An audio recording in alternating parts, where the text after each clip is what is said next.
Hey guys, welcome to Daily Screen. Yap, akhirnya kita akan melakukan segmen daily update lagi.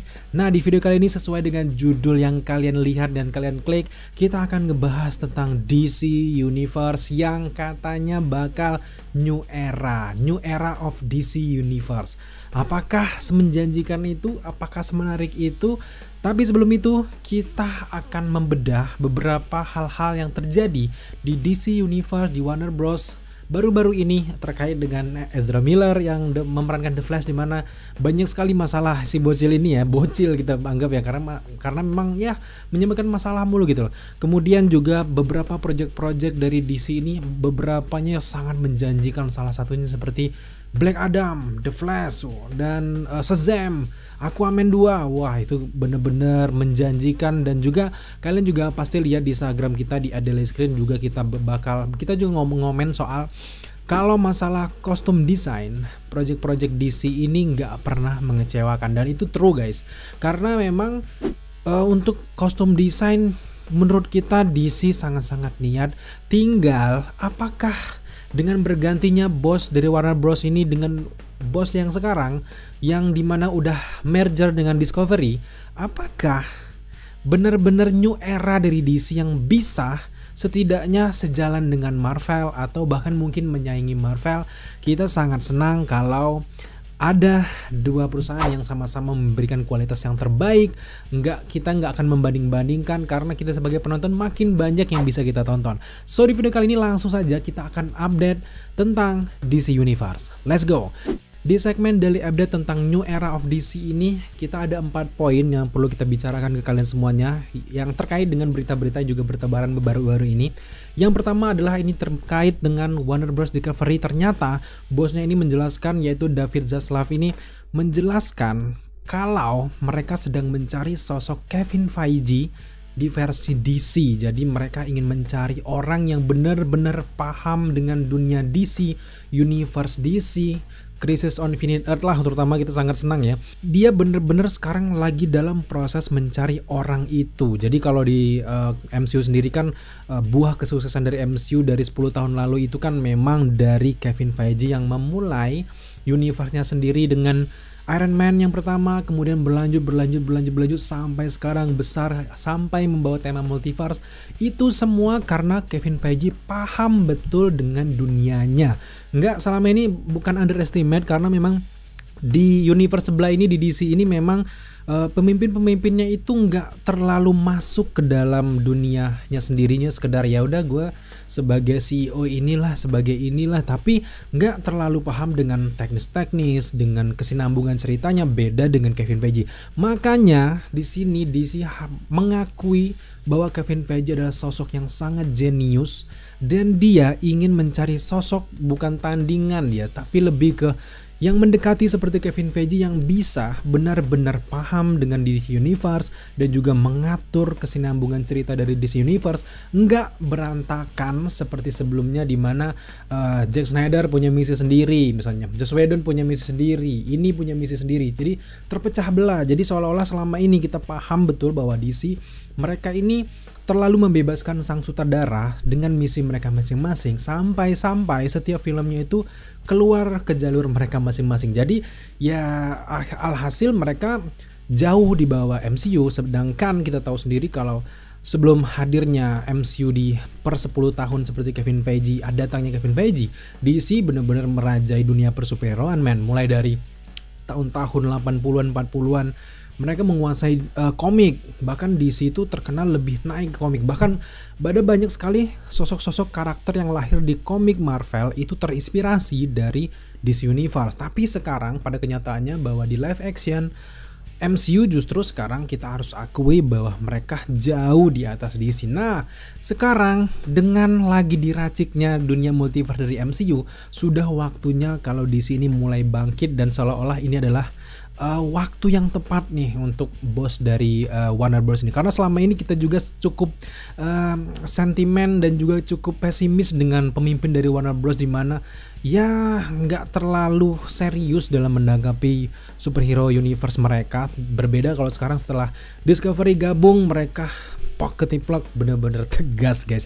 Jadi sekarang kabarnya ada beberapa kandidat yang akan menjadi Kevin Feige dari DC Universe. Salah satu yang menurut kita juga sangat favorit adalah di sini adalah sosok Dan Lin. Dan Lin ini adalah orang yang meracik The Lego Universe, dimana kalau kalian mengikuti tentang Lego Universe kan sekarang menjadi sangat menyenangkan dan juga lebih terstruktur, dan juga kontinuitasnya lebih mirip-mirip seperti MCU lah ya, lebih gimana ya, lebih tertata rapi. Akhirnya rumornya Dan Lin ini sedang melakukan pembicaraan dengan pemimpin dari Warner Bros Discovery untuk menjadi Kevin Feige dari DC Universe. Sejauh ini ada banyak sekali karakter-karakter yang dirumorkan di Twitter, kita juga baca-baca. Salah satunya juga adalah yang meracik Crisis Infinite Earth di versi series seperti Arrowverse.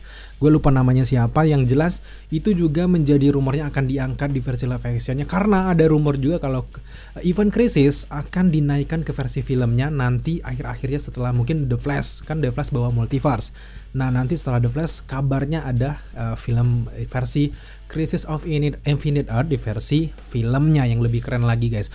Tapi sejauh ini kita balik lagi dengan pembahasan, kita sangat setuju dengan rumor kalau benar Dan Lin yang akan memimpin 10 tahun ke depan untuk DC Universe, karena terlihat betul dia ini juga paham dengan dunianya, passionnya juga terlihat, dan juga kabarnya dia juga sangat ngefans dan juga membaca komik-komik dari DC Universe, DC Comics tentunya. Nah, dengan orang yang seperti itulah yang menurut kita yang sangat layak untuk menjadi Kevin Feige dari DC Universe. Nah, buat teman-teman mungkin yang paham dengan orang-orang di belakang DC ataupun Warner Bros, menurut kalian selain Dan Lin siapa yang paling cocok untuk menjadi Kevin Feige di versi DC? Silahkan komen di kolom komentar di bawah. Nah sekarang mari kita lanjut ke poin yang kedua, ini tentang permasalahan DC yang baru-baru ini mencuat, yang membuat fans sebelah ini makin menertawakan lah ya.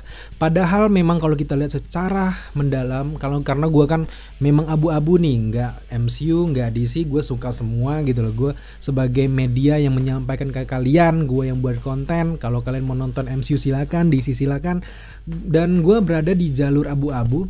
Menurut gue ini adalah terkait terlepas permasalahan MCU baru-baru DC yang jauh-jauh hari ini banyak sekali, tapi ini adalah langkah yang sangat menjanjikan di mana para petinggi Warner Bros mulai peduli dengan DC Universe yang selama ini bisa kita bilang sedikit hancur ya, setelah ya cekcok masalah Justice League lah dan sebagainya lah yang sedikit mengecewakan lah. Kita harus akui itu, dan juga kita semoga ke depan di sini semakin maju.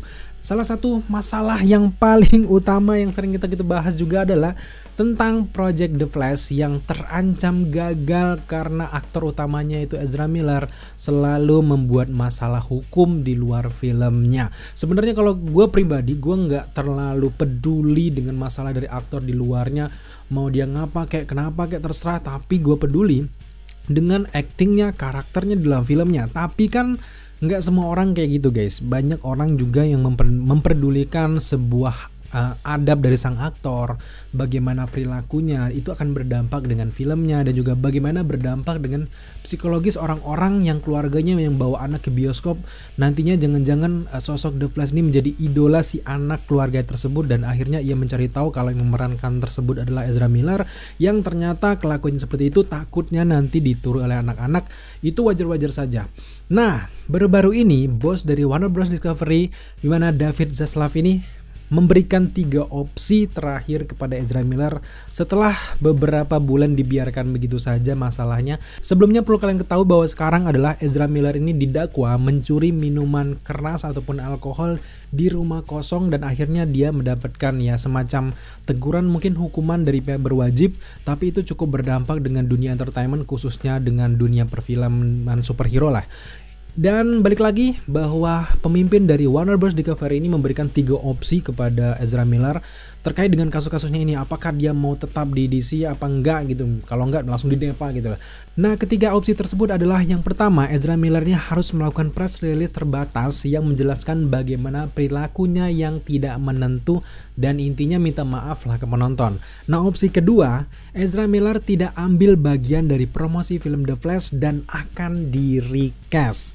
Nah, opsi ketiga, film ini benar-benar dihapus seperti kasus film dari Batgirl yang juga masih kontroversial sampai sekarang kenapa dihapus.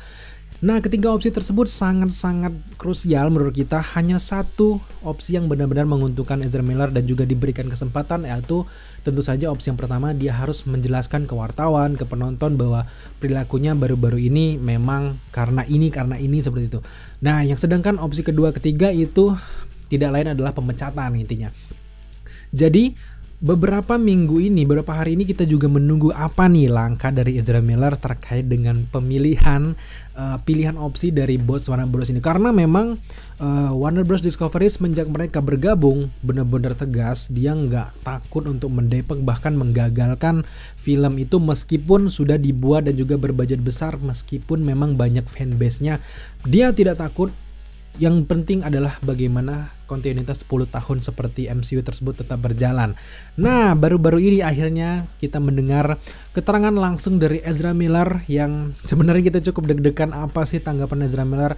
Karena dia ini ya cukup, ya menurut kita masih bocil ya, meskipun umurnya lumayan udah tua, tapi kelakuannya juga masih bocil. Jangan-jangan kita takutnya adalah dia dengan egoisnya ngomong, terserah, ya udah kalau gua nggak apa-apa nggak meranin The Flash. Nah, ternyata baru-baru ini Ezra Miller memberikan keterangan setelah diberikan 3 pilihan tersebut, di mana Ezra Miller memutuskan untuk memilih opsi pertama, yaitu menjelaskan perilakunya yang tidak menentu ini guys. Jadi begini kata-kata dari Ezra Miller di keterangan persnya tersebut, kita kutip dari Variety, di mana setelah baru-baru ini melewati masa krisis yang hebat, saya sekarang mengerti bahwa saya menderita masalah kesehatan mental yang kompleks dan telah memulai perawatan berkelanjutan. Tentu saya ingin meminta maaf kepada semua orang yang khawatir dan kesal dengan perilaku masa lalu saya. Saya berkomitmen untuk melakukan sesuatu yang diperlukan untuk kembali ke tahap yang sehat, aman, produktif dalam hidup saya. Itu kata Ezra Miller. Jadi intinya ya dia nggak mau mengorbankan karirnya demi keegoisannya. Ujung-ujungnya ya minta maaf ya. Kita sangat senang apalagi buat teman-teman yang fans dari film The Flash. Akhirnya ya sang aktor memberikan keterangan dan juga memberi opsi yang pertama, dan sudah jelas film The Flash akan segera dirilis. Karena memang kalau film The Flash ini gagal dirilis, ini cukup krusial karena di film The Flash sendiri itu satu-satunya film nanti yang akan mengangkat tentang multiverse, awal dari perubahan multiverse dari DC sebelumnya menjadi multiverse baru yang akan datang masa depan baru dari DC Universe, yang juga salah satu bagian dari reboot ataupun new era of DC, dimana kita curiga adalah kayak series Peacemaker itu sudah berada di new eranya DC lah, udah di multiverse yang baru setelah film The Flash. Jadi kalau melihat bagaimana kerannya series dari Peacemaker, kita semakin yakin kalau new era dari DC ini benar-benar menjanjikan guys. Nah, itu adalah poin yang kedua. Sekarang mari kita berlanjut ke poin ketiga, di mana aktor dari Black Adam yaitu Dwayne Johnson di event San Diego Comic Con 2022 datang dengan suit yang keren, itu yang suit yang mengikuti bentuk tubuh yang jarang dilakukan film-film superhero lainnya ya. Banyak juga kan film superhero pakai otot-otot palsu lah, pakai CGI lah, tapi beda dengan Black Adam gitu kan. Dia percaya diri si Dwayne Johnson ini. Tapi balik lagi di event San Diego Comic Con tersebut, Dwayne Johnson sebagai Black Adam teriak di sini. Dia mengatakan kalau DC tidak akan sama lagi ketika filmnya dirilis. Intinya DC ini sudah di reboot, akan ada di era yang baru yang makin keren dan menjanjikan dan tertata lebih rapi daripada sebelumnya guys.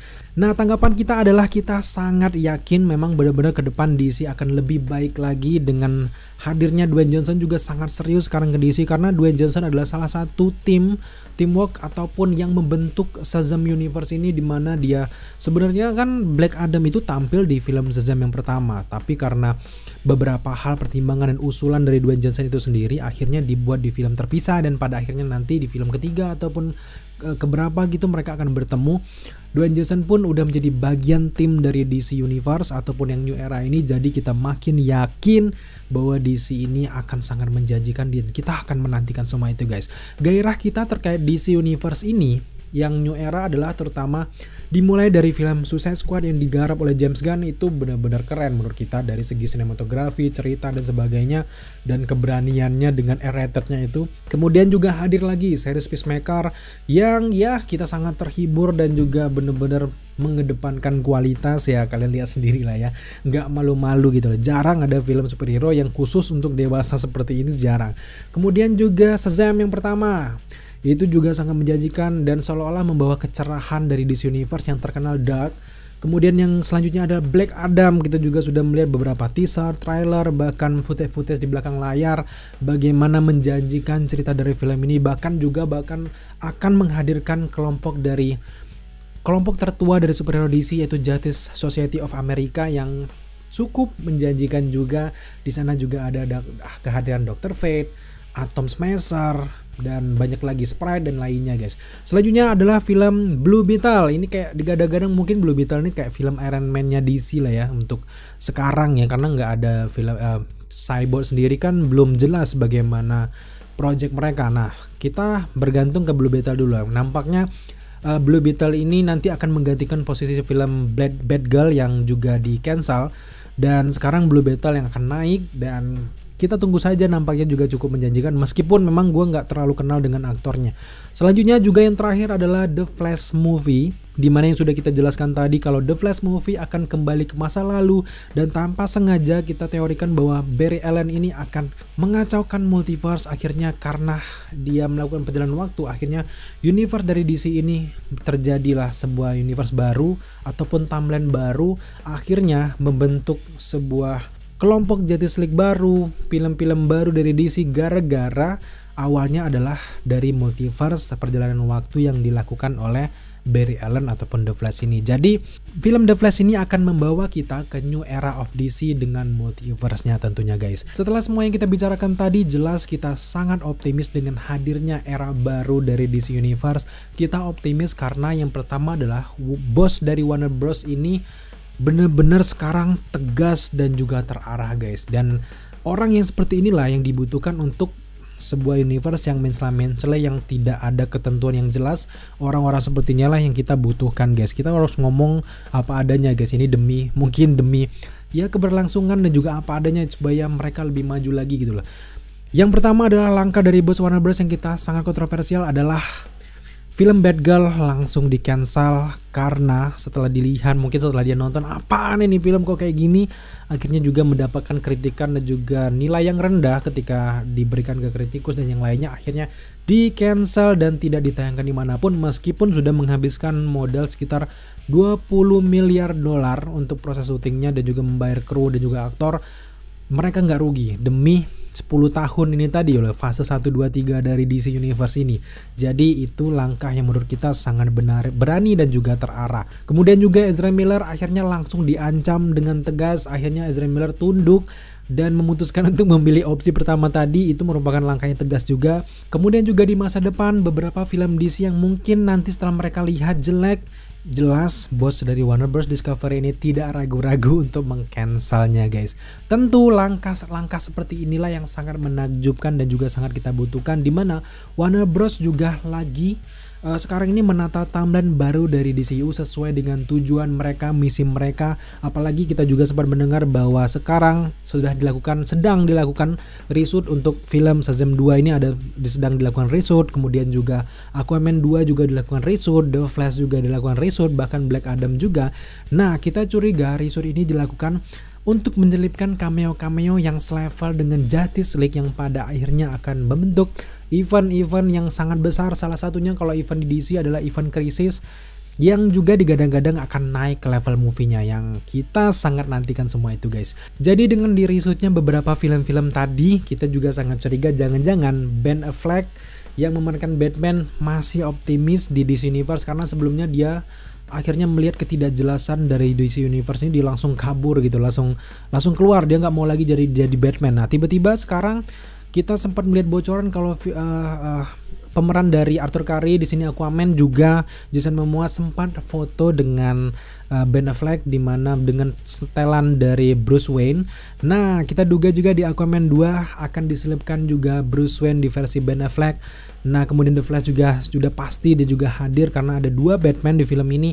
Jadi kemungkinan besar Warner Bros yang baru ini memotivasi Ben Affleck untuk hadir lagi menjadi Batman, dan akhirnya dia tidak jadi untuk keluar dari DC Universe. Karena jujur saja untuk era sekarang Batman yang benar-benar favorit kita adalah yang satu timeline dengan DC, tentu saja adalah Batman Ben Affleck. Kalau Batman Robert Pattinson kan memang dia stand alone, film sendiri, karena kita juga sebenarnya favorit, tapi untuk di era sekarang kan dia nggak masuk gitu loh sejauh ini kita nggak tahu kedepannya gimana. Yang jelas yang favorit kita adalah Batman dari Ben Affleck guys.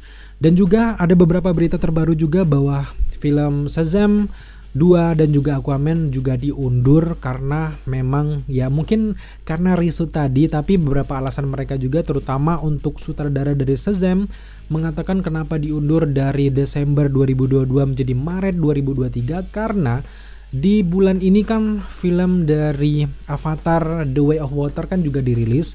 Ternyata slot-slot untuk IMAX di seluruh dunia ini sudah diambil oleh Avatar The Way of Water, sehingga tidak ada kesempatan lagi untuk film Shazam untuk juga hadir di IMAX di layar besar. Karena apalagi sang sutradara juga mengatakan kalau film Shazam ini adalah film yang besar dan harus juga ditonton di layar yang besar. Jadi mau tidak mau film Shazam akan diundur hingga ke waktu ataupun slot yang sesuai sehingga mendapatkan layar IMAX. Jadi kita juga melihat, mendengar dan juga memperhatikan bagaimana komentar dari sutradara terkait film Shazam ini, kita yakin filmnya juga menjanjikan dan harus juga kita tonton di IMAX atau paling tidak Dolby Atmos lah guys, yang lebih menggelegar gitu loh. Nah pada akhirnya kita sangat yakin kalau David Zaslav sebagai pemimpin dari Warner Bros Discover ini akan menjadi nahkoda yang baik untuk era baru dari DC Universe. Jadi kita sangat berharap dan menantikan apa gebrakan terbarunya, terutama untuk Kevin Feige-nya DC Universe ini. Kita masih penasaran, semoga cepat diputuskan dalam minggu ini, bulan depan mungkin, semoga saja, sehingga lebih tertata dan juga MCU ada saingan yang setara lah ya, meskipun memang mereka ini sama-sama ya perusahaan yang sama dan juga dapat duit dari kalian juga, tapi kita masih berharap tidak MCU saja yang memonopoli karena memang banyak film-film yang selalu laris sekarang, bahkan di bioskop pun film-film indie, film-film biasa itu sekarang banyak orang yang enggan, malas nonton gara-gara banyak film-film MCU yang lebih menggelegar dengan tampilan CGI. Akhirnya sebenarnya terdampak juga ke film-film lain. Kita bukannya tidak suka, tapi memang ketidaksenjangan kualitas ini dan juga selera penonton yang beralih ke superhero ini membuat beberapa film lain yang sebenarnya juga keren, tapi ya harus menelan pil pahit karena mereka akhirnya nggak masuk di box office, tidak terlalu laris gitu lah. Semoga kedepannya semuanya berjalan dengan normal lagi, seperti dunia ini yang sudah makin normal lagi dengan COVID-19 yang makin menurun. Jadi film-film mulai banyak yang dirilis lagi, juga banyak lagi usaha-usaha yang mulai bangkit lagi. Kalian juga mulai membentuk, mulai semangat lagi untuk sekolah, kuliah dan juga kerja. Semoga kita semuanya tetap diberikan kesehatan ya guys ya. Oke, mungkin hanya sampai di sini saja terkait dengan DS update kita kali ini, dimana kita membahas tentang DCU reboot atau DCU yang era baru gitu loh. Nah sejauh ini bagaimana setelah kita berbicara panjang lebar, bagaimana pendapat kalian tentang DC ini? Apakah cukup menjanjikan? Apakah masih terjun di tepi jurang lagi? Apakah mungkin ada langkah baru yang kalian terbaca dari DC ini? Jangan lupa tambahkan di kolom komentar di bawah guys. Oke guys, terima kasih sudah menyaksikan video ini sampai akhir. Jika kalian suka dengan konten seperti ini, jangan lupa dukung kita dengan cara subscribe, like, komen, dan share. Serta jangan lupa juga untuk nyalakan notifikasi agar kalian mengetahui apabila kita mengupload video setiap harinya. Thank you guys.